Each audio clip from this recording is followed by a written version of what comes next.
Good morning, Wildcats. I'm Morgan Mitchison. And I'm Carolyn Dady. Today is Friday, June 2nd. Please rise for the pledge.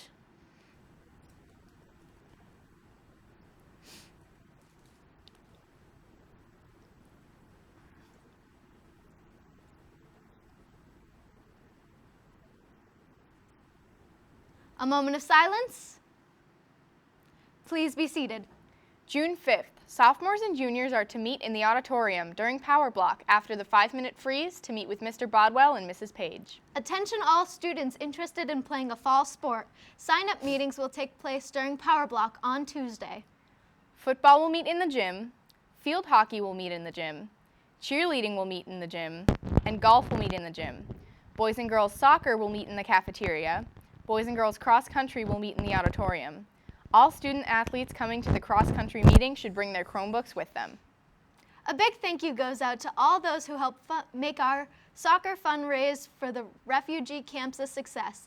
Thank you to the gym teachers who set up the fields for us and to the students who played and cheered us on, and to all the faculty and staff that contributed to this cause. You are very much appreciated. On Monday, June 5th, there will be a training meeting for all students that signed up to be on the Climber yearbook staff next year. The meeting will start at 2:05 in room 204, Mrs. D. Simone's room. This is a mandatory meeting. See Mrs. D. Lorenzo or Mrs. D. Simone with questions. All student athletes interested in winning state championships, please register for the Strength and Conditioning program. Registrations are due June 15th. Hashtag Who Wants It More, hashtag gains. Attention all students taking the Bio MCAS. Room assignments are posted in the cafeteria. Please check the list. If you feel you're missing from the list, let the office know. All track and field dudes should turn in their uniform to Mr. Pike by now. If you haven't, do it. Summer job opportunity. Students in the class of 2018 interested in working with maintenance over the summer can get an application in the guidance office this week. There will be an NHS meeting during Power Block today in the auditorium. All members should attend and wait for the 5-minute freeze to end before reporting. Are you interested in going on a service trip this upcoming school year?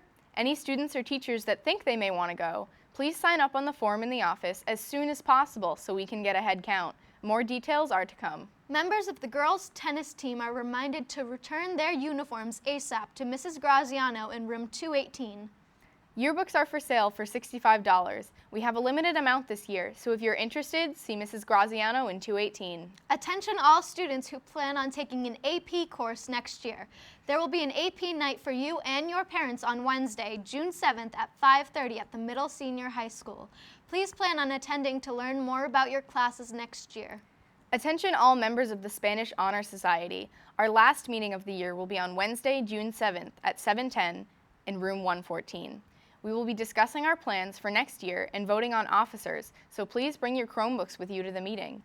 If you cannot attend, please see Senora Oliveira. Attention NJHS members, you will have a meeting on Monday, June 5th after school in Mr. Despierre's room. Any questions or concerns, please see Mr. D. Why do we play the game? When you skate out a team of college players to take on the Soviets, the odds are stacked against you. When the newspaper headlines say, St. Pope John Paul reloads for another title run, it reads like an uphill battle. But without that little bit of hope and a lot of fight, we don't get movies like Miracle. And mix in a lot of heart and a lot of fight, you get a Wildcat win 7-2. Driving down to Hyannis through a monsoon, it seemed unlikely the baseball team would play their tournament game against St. Pope John Paul II.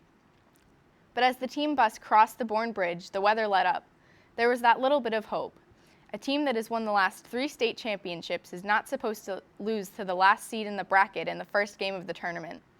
The only problem with that is someone forgot to tell the Wildcats. That little bit of hope grew as they warmed up. The energy from the players was palpable, while the opposing bench was silent. As the first batter, Joe Pereira, hit a leadoff double that sent the bench into a frenzy. All that kept Matt Gillis from charging the field in excitement was a short dugout fence. Matt DeLuca plated Joe with a double of his own, and the Wildcats were off. St. Pope John Paul scored 2 of their own runs in the following frame to put them up 2-1. The score stayed that way for a few innings, with both teams playing a solid defense. Matt DeLuca looked like Carlton Pudge Fisk because behind the plate. Any pitch in the dirt was smothered and no one dared to stray too far from their base. Matt Lavoie looked like Jesse James on the bases, stealing everything that moved and scoring key runs for the Wildcats. Ryan Yogi Berra Estano's glove was a vacuum, scooping up everything the ground ball hit his way. CJ the Rocket Dunn threw a game Roger Clemens would be jealous of from the rubber, but did not want to be left out of the offensive side of the ball. Doing his best Madison Bumgarner impression, CJ hit a bases loaded in single to plate 2 runners and knocked the game wide open. Every single one of the 19 players and one manager that made the long bus ride down to Hyannis played a key role in that huge win for the Wildcats. The good news is that the second round will bring them closer to home to play at Upper Cape on Saturday at 3 o'clock. A game this exciting and close to WB is one that you wouldn't dare to miss. So come check out the Bats, listen to Gillis rile up the bench, watch Coach Outerbridge squirm with every bad call, and see Matt Lawler do his best to knock over Coach Campagna over after every big play. This new we, not me Wildcat team is dangerous and making big waves down at the Cape. The Upper Cape Rams are going to need a bigger boat.